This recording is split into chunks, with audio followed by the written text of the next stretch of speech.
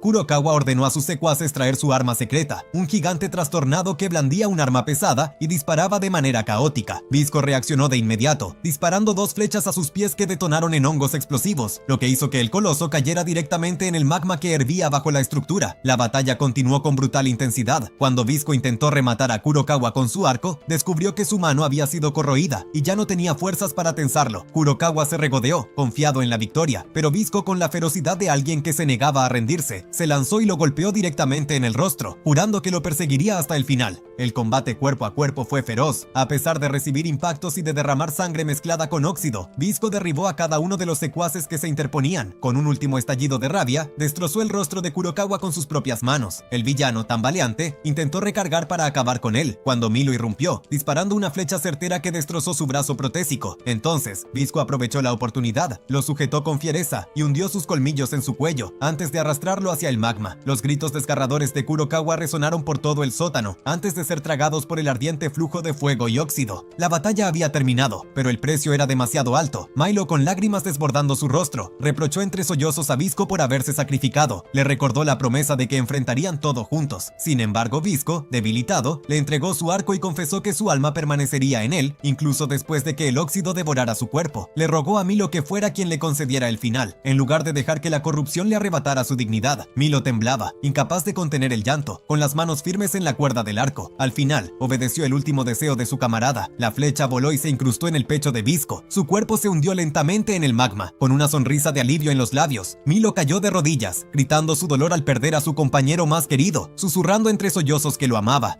En otro punto de la fábrica, Yavi y Pawu enfrentaban un nuevo horror, una horda de chimpancés gigantes deformados, apenas reconocibles como primates. Sus gruñidos resonaban como truenos, mientras cada paso hacía vibrar el suelo resquebrajado. El caos se multiplicaba con los estruendos del metal desgarrándose y la maquinaria descontrolada. Detrás de ellos, el complejo de Kurokawa colapsaba, el calor se elevaba en oleadas, las alarmas chirriaban sin cesar, y en el centro, el cañón con forma de elefante comenzaba a brillar con energía comprimida. Su mecanismo interno acumulaba poder para liberar un proyectil frágil de óxido capaz de arrasar toda la región. Con voz grave, Javi advirtió que si no lo detenían de inmediato, nadie en aquel lugar saldría con vida. En ese instante tenso, Pagu lanzó un ataque fulminante y abatió al simio gigante que se abalanzaba sobre ellos. Luego, con un movimiento decidido, sostuvo el pesado cuerpo y lo arrojó contra el cañón con forma de elefante. El impacto estremeció la estructura, la sacudió con violencia y, por consiguiente, detuvo el proceso de disparo. Javi, con sus 70 años a cuestas, observó atónito, y en su mirada se mezclaron la sorpresa, la admiración y un respiro de alivio ante el peligro contenido. Sin embargo, antes de que pudieran relajarse, toda la fábrica comenzó a temblar con mayor ferocidad. Siguieron explosiones encadenadas desde el interior. Llamas rojo vivo brotaron por las grietas, anunciando una inminente detonación general. Entonces, sin tiempo para pensar, Pagu se lanzó al mar de fuego y polvo en busca de Visco. Así, con el corazón golpeando sin tregua, avanzó paso a paso con la esperanza frágil de hallarlo con vida en medio del caos. No obstante, al llegar, solo encontró a Milo. Ambos, de inmediato, se apoyaron mutuamente y corrieron hacia la salida, escapando por escaso margen del derrumbe que se abatía en grandes secciones tras sus espaldas. Afuera se reunieron con Javi, que en cuanto los vio preguntó por Visco. Entonces Milo inclinó la cabeza y con voz temblorosa afirmó que Visco permanecería para siempre en su corazón. Con esa frase breve y pesada, Javi y Pagu comprendieron lo ocurrido. Ya no fueron necesarias más palabras, bastó la tristeza en los ojos de Milo y el tono ahogado de su voz para sumirlos en un silencio común. Pagu apretó el puño, los ojos enrojecidos sin dejar escapar el llanto, mientras Javi cerró lentamente los párpados y exhaló hondo, tragándose el dolor. De este modo la atmósfera se volvió densa, como si los colores hubieran desaparecido, dejando una pérdida amarga. Esa tarde, cuando el polvo se asentó, llegaron los militares y los equipos de rescate. De inmediato desplegaron sus tareas, despejando el campo cubierto de cuerpos de monstruos y los restos de la explosión de la fábrica. Milo permaneció en silencio frente a las cenizas, siguiendo con la mirada las columnas de humo negro. Dentro de él, en paralelo, germinaba un vacío doloroso pero resuelto, como si el recuerdo de Visco se transformara en la llama que habría de guiarlo. Entonces, desde las ruinas, emergió un hombre de hierro gigantesco. Fijó su objetivo, disparar proyectiles hacia el Valle de los Niños Llorones, el mismo lugar donde crecían los hongos devoradores de óxido. Por lo tanto, resultó evidente que pretendía exterminarlos. Con un perfil inconfundible, Milo dedujo que aquel hombre de hierro era en realidad Kurokawa. El ejército intentó detenerlo con fuego directo, pero fue inútil. En apenas unas ráfagas y con unos pasos demoledores, despejó los tanques que bloqueaban su ruta. A continuación cambió de dirección y se encaminó hacia las grandes ciudades. Mientras tanto, el cangrejo de Visco permanecía sepultado en la arena. Javi, al notar la preocupación de Milo, explicó que el cangrejo resistía el óxido, por ende no debían inquietarse por él. Así las cosas, y dado que Milo había recibido medicación antioxidante, se ofreció voluntario para interceptar al hombre de hierro. Javi y Pagu quedaron atrás con la intención de alcanzarlo después. Paralelamente, Tirol llegó al lugar donde Pagu había sido secuestrada y se topó con guardias recién liberados del control fúngico. Aún se miraban con desconcierto cuando arribaron aviones militares. Enseguida, las aeronaves reclamaron material para el próximo enfrentamiento contra el hombre de hierro. Informaron que Visco había muerto en el magma, noticia que dejó a Tirol conmocionada. Luego, el hombre de hierro atravesó la zona. El ejército, plenamente armado, intentó detenerlo, pero ningún esfuerzo surtió efecto. El coloso avanzó casi ileso. Solo necesitó fijar su mirada sobre un objetivo, elegirlo y exhalar una nube de óxido mortal. Después de cada descarga, un pelotón entero se desvanecía en una sinfonía de gritos. Los guardias cercanos, dispuestos a apoyar, cayeron en la indecisión. Nadie se atrevió a actuar. Todos aguardaron una orden de Pagu. Aquella vacilación, por lo tanto, provocó que Tirol observase la escena enmudecida, mientras la indignación le ascendía por la cobardía de quienes debían proteger a la gente. Mientras tanto, el hombre de hierro avanzaba con pasmosa calma. Con cada paso aplastaba cuanto encontraba, sembrando impotencia en el frente. Al pasar por el área de comerciantes en evacuación, Milo gritó el nombre de Kurokawa. Por ello, el coloso se detuvo, giró la cabeza y dejó ver un resplandor rojo desde la ranura de su máscara. Acto seguido, alzó el brazo metálico y desató un rayo letal. Entonces, Milo rodó a un lado y esquivó por un margen ardiente, sintiendo el calor rasparle la piel. A continuación, tensó el arco y encadenó disparos. Flechas con esporas fúngicas golpearon la coraza y, a diferencia de las balas, comenzaron a corroer la armadura. Parches de metal se oxidaron de forma desigual. En paralelo, provocó con intención, atrayendo la furia del enemigo para abrir espacio a un contraataque aliado. De lejos, un estruendo anunció la llegada de Javi sobre el lomo del cangrejo gigante. Entonces, sin vacilar, ambos coordinaron el fuego y descargaron cuanto tenían contra el hombre de hierro. La idea era clara: derribarlo equivalía a ganar. Cayeron flechas cargadas de hongos devoradores de óxido. Sin embargo, el gigante se mantuvo imperturbable y, lejos de ceder, rugió con mayor ferocidad. De pronto alzó la cabeza al cielo y, en respuesta a esa intuición de alarma que atravesó a Milo, lanzó una bomba de energía. El proyectil ascendió, luego cayó en picado sobre el grupo y, en consecuencia, todos fueron arrastrados por una tormenta de fuego. Mientras tanto, Pagu se topó con Tirol y de inmediato decidieron unirse. Subieron a un automóvil rojo, robusto aunque viejo, encendieron el motor y enfilaron hacia el combate. En el trayecto, la tensión llenó el habitáculo. Tirol desplegó un plano detallado del hombre máquina de Kurokawa, Pagu lo tomó con prisa, y por esa brusquedad casi volcó el vehículo al borde del camino. Tirol, incrédula, apenas asimiló el ímpetu de alguien emparentada con un tipo tan sereno como Milo. Mientras tanto, Milo y Javi sobrevivieron a la explosión, aunque no sin costo. Javi sufrió una herida profunda en la pierna y perdió movilidad. Entonces Milo lo acomodó y le practicó un vendaje de urgencia para contener la hemorragia. Durante la pausa, Javi resumió lo esencial. El óxido era destrucción pura que devoraba cuanto tocaba, y solo los hongos que se alimentaban de él podían oponerle resistencia. Milo apretó el puño y asintió. Posteriormente dejó a Javi al cuidado de comerciantes cercanos, dio instrucciones precisas y montó en solitario el cangrejo. Sabía que Kurokawa marchaba hacia la ciudad, el mismo lugar donde quedaban los niños que habían conocido. A la vez, en la ciudad, aquellos niños se reunieron con urgencia para decidir cómo proteger su hogar. No obstante, el chico de la diadema, más realista, advirtió que no podrían defenderse y propuso la retirada para salvaguardar la vida, con la esperanza de reconstruir después. Esta sugerencia provocó vacilaciones, aunque finalmente acordaron huir. Antes de partir, dispusieron trampas rudimentarias para frenar el avance. Cuando Kurokawa llegó y advirtió el ardid, estalló en furia y se lanzó en persecución, decidido a arrasar incluso los restos de la resistencia infantil. Al percibir el peligro, el chico al mando se ofreció a separarse del grupo para contener al monstruo y proteger a los demás. Sin embargo, justo cuando el rayo iba a alcanzarlo, se abrió frente a él un parche de hongos rojos y brillantes que lo cubrió como un escudo. Enseguida apareció Milo, que avanzó con rapidez, disparó sin descanso y además provocó deliberadamente para atraer toda la atención de Kurokawa hacia sí mismo. Las flechas cargadas de esporas se incrustaron en la armadura y levantaron un humo rojo. A la vez, su movilidad creció gracias al cangrejo gigante, que lo sostenía en cada salto y convertía su lomo en un trampolín, desde el que Milo se desplazaba con agilidad para esquivar y contraatacar. Mientras la lucha escalaba, llegaron Pagu y las tropas de la guardia, que habían hecho autostop en el coche de Tirol, y alcanzaron el campo justo a tiempo. Al comprobar que Milo seguía con vida, la tensión se convirtió en foco. No había margen para otra cosa que no fuera pelear. Por ello, el grupo dejó a un lado cualquier duda y corrió hacia el casco antiguo, donde las trabajadoras del burdel y su encargada también se habían preparado para una defensa a muerte. No obstante, la amenaza creció de inmediato. El hombre de hierro apareció en la ruta y activó las hélices dorsales, desatando ráfagas de viento oxidado tan violentas que precipitaron aviones como hojas y volcaron tanques hasta convertirlos en chatarra. Entonces el caos se apoderó del frente, el óxido se extendió y todas las armas humanas quedaron inútiles. Aún así, gracias al cangrejo, el grupo de Milo sobrevivió. En el momento crítico, el cangrejo se hizo escudo con todo su cuerpo y además enterró al grupo bajo la arena para evitar la devastación. Solo cuando Kurokawa se alejó, los desenterró y los devolvió a la superficie. Sin tiempo para el descanso, Milo se inyectó nuevas dosis de los fármacos prohibidos, confió la seguridad de Pagu a Yavi y a los demás y volvió a montarse sobre el cangrejo. Apretó arco y flecha, decidido a perseguir a Kurokawa hasta el final. Entre tanto, el hombre de hierro se dirigió a la muralla de la ciudad. Un aluvión de artillería lo golpeó sin efecto, dejando apenas quemaduras irregulares en la coraza. Entonces, justo antes del golpe devastador, Milo apareció y bloqueó su avance con un disparo. La población que seguía la escena por la retransmisión en directo comenzó a aferrarse a la idea de que Milo salvaría el mundo. Por lo tanto, Milo y el cangrejo cargaron de frente. Acto seguido, el cangrejo activó su salto prodigioso y se elevó como un ave, lo que permitió a Milo lanzar flechas en caída, levantando densas nubecillas de óxido sobre la armadura. Sin embargo, un solo contragolpe del hombre de hierro bastó para voltear al cangrejo panza arriba. Milo cayó de cabeza, la vista se le nubló y el conocimiento comenzó a desvanecerse. Aún así, el instinto de supervivencia lo sostuvo. Entonces, en puro reflejo, encadenó un salto con hongos a modo de peldaños, ganó altura y aterrizó sobre la espalda del coloso. Sacó el cuchillo y lo hundió repetidas veces en la capa férrea hasta arrancar una pieza. De inmediato, el hombre de hierro giró con violencia y lo lanzó contra la muralla. Cualquier persona habría sucumbido al impacto, y por ello, Pagu quedó paralizada por la conmoción, con el corazón encogido ante el estado de su hermano. De improviso, desde la hendidura donde Milo había abierto el blindaje del hombre máquina, Visco extendió la mano. Había regresado, aunque desafiaba la lógica, reapareció ante ellos y enseguida saltó desde el coloso para volar hacia Milo. Entonces proclamó que estaba de vuelta. En el umbral de la muerte, había escuchado el llamado de Milo y aferrándose a él, había regresado. Milo, hondamente conmovido, se dejó caer contra su pecho con los ojos anegados. En ese instante, Visco advirtió que su brazo, perdido por el óxido, se había regenerado y ahora respondía con fuerza renovada. Sin embargo, cuando la emoción del reencuentro apenas desbordaba, Kurokawa lanzó otro golpe. Visco tomó a Milo y evitó el impacto. Acto seguido desplegó su poder con soltura. Al agitar la mano hizo brotar hongos devoradores de óxido en su forma completa, creciendo con abundancia. Con esa técnica cortó la mitad superior del cuerpo de Kurokawa de un solo corte. Aún así, el enemigo no cayó. Mejorado por su núcleo, la mitad superior de Kurokawa siguió operativa y comenzó a desprender componentes hasta quedar reducida a la máscara. Entonces, Milo decidió y se preparó junto a Visco para cargar y poner fin a la amenaza. Javi, con una determinación serena, posó la mano en el hombro de Milo, lo atrajo hacia sí y les entregó entregó arco y flechas, insuflándoles el ánimo para la batalla final. En ese punto, en el interior de Milo afloró el recuerdo de aquellas partículas fúngicas antiguas, fusionadas con la sangre de la serpiente gigante. Al mezclarse con el torrente de visco, parecían haberse transformado, y lo habían convertido en un verdadero creador de hongos. Ese hongo singular era capaz de corroer y contrarrestar el óxido en su raíz, aunque no comprendía del todo la metamorfosis. Milo sabía que esa era su última oportunidad. Visco respondió con naturalidad que primero pelearían, y después pensarían. Mientras el grupo se disponía, el caparazón de hierro de Kurokawa comenzó a expandirse de forma anómala. El crujido metálico se mezcló con un gruñido profundo, y Tyrol corrió a gritos para lanzar la advertencia. El hombre de hierro estaba a punto de explotar, y cualquier golpe precipitado detonaría todo el sector. Por lo tanto, Visco alzó con urgencia una muralla espesa de hongos para bloquear el flujo de aire oxidado que Kurokawa liberaba, y manteniendo la distancia, todos instaron a Tyrol a hallar la manera de neutralizarlo. El tiempo se agotaba, las manos de Tyrol temblaban al pasar las páginas del viejo diseño, hasta que exclamó la única vía posible. Había que eliminar al controlador dentro de la cabeza del hombre de hierro. Al cesar ese control, el proceso de explosión se detendría. Al escucharlo, Visco se inclinó para lanzarse de inmediato, pero Milo lo contuvo. Aclaró que no podían disparar sin una localización precisa, porque una sola flecha fuera de lugar provocaría la detonación instantánea. Entonces, mientras las dudas crecían, Pagu rugió y se ofreció para ejecutar el golpe. Sin embargo, Javi la detuvo, afirmando que esa carga correspondía a él y a Visco. Pagu negó con firmeza. Si Javi usaba la garra del cangrejo con demasiada fuerza, las ondas de choque desestabilizarían la estructura y encenderían la explosión. Inmediatamente alzó la cabeza, segura, y declaró que su entrenamiento en artes de fuerza le permitiría asestar un golpe perforante sin comprometer el conjunto. Ella misma quebraría la máscara. Entonces Visco se rió y con ironía contenida recordó que Pagu ya lo había dejado hecho pulpa, aceptando así su fuerza. Sin embargo, ella lo cortó en seco con voz grave y le exigió abandonar el sarcasmo, porque el peligro era inminente. A pesar de su lengua afilada, Visco asintió. Además, habló con franqueza. Si ella podía hacerlo, obtendría lo que quisiera. En ese instante, Pagu se sonrojó y de manera inesperada le rozó la mejilla con un beso fugaz a modo de pago por adelantado. Por consiguiente, Visco quedó perplejo, mientras Milo soltó una risa leve y auguró para él un futuro afortunado. Acto seguido, Tyrol, con un pretexto, se retiró a una zona segura. Finalmente, Visco y la guardia impulsaron a Pagu hacia el frente. Así ella se deslizó entre las corrientes mortales de óxido y tras esquivar por escaso margen, descargó un golpe atronador directo sobre la máscara de Kurokawa. Enseguida, el revestimiento se hizo añicos. No obstante, un contraataque feroz la arrojó hacia el vacío, aunque Visco la rescató al crear de inmediato una red de hongos que amortiguó la caída. Entonces la máscara cedió por completo y reveló la forma auténtica del enemigo. De inmediato Kurokawa lanzó un rayo de energía contra Pagu. Luego Milo levantó una pared de hongos y la protegió, mientras Visco desenvainaba el arco. Sin embargo, cada flecha era interceptada por descargas rivales. Entre tanto, Visco ganó altura para preparar el golpe final, pero un destello le rozó el ojo, nublándole la vista hasta casi anularla. En ese borde de la derrota, Milo sujetó la cuerda del arco, le dio pulso y sostuvo el tiro. Así, confiando en su compañero, Visco liberó la flecha. Entonces el rayo atravesó la cabeza de Kurokawa, activando la energía fúngica que se propagó de inmediato. Incontables hebras se desplegaron, se aferraron al cuerpo enemigo y el armazón se contrajo hasta estallar. A partir de ahí, los parches de óxido sobre la tierra fueron devorados y neutralizados. Con semejante abundancia de hongos, existía medicina suficiente para tratar a los enfermos en todo el territorio. Además, las marcas de óxido en el rostro de Pagu desaparecieron por completo. Después, Javi exhaló un largo alivio al comprobar que Visco seguía con vida, aunque inconsciente y en reposo. Más tarde, Milo permaneció a su lado y con delicadeza le hizo prometer que no volvería a dejarlo. Por su parte, Visco guardó silencio, pero sostuvo la mirada con una determinación que bastaba como respuesta. Con el tiempo, la población recibió vacunas gratuitas y la enfermedad del óxido fue erradicada. Luego, Pagu asumió la presidencia del comité y defendió con firmeza la protección de las alcantarillas de hongos. En paralelo, Visco y Milo continuaron desplazándose de incógnito, atravesando puestos de control donde aún figuraban como buscados. Aún así, el viejo guardia que los había conocido les permitió el paso, convencido de que eran héroes. Desde entonces, ambos emprendieron una nueva travesía. Visco dedicó sus días a investigar y restaurar su cuerpo resistente, mientras Milo se consolidó como su compañero de absoluta confianza. De este modo, los dos se convirtieron en una dupla imbatible.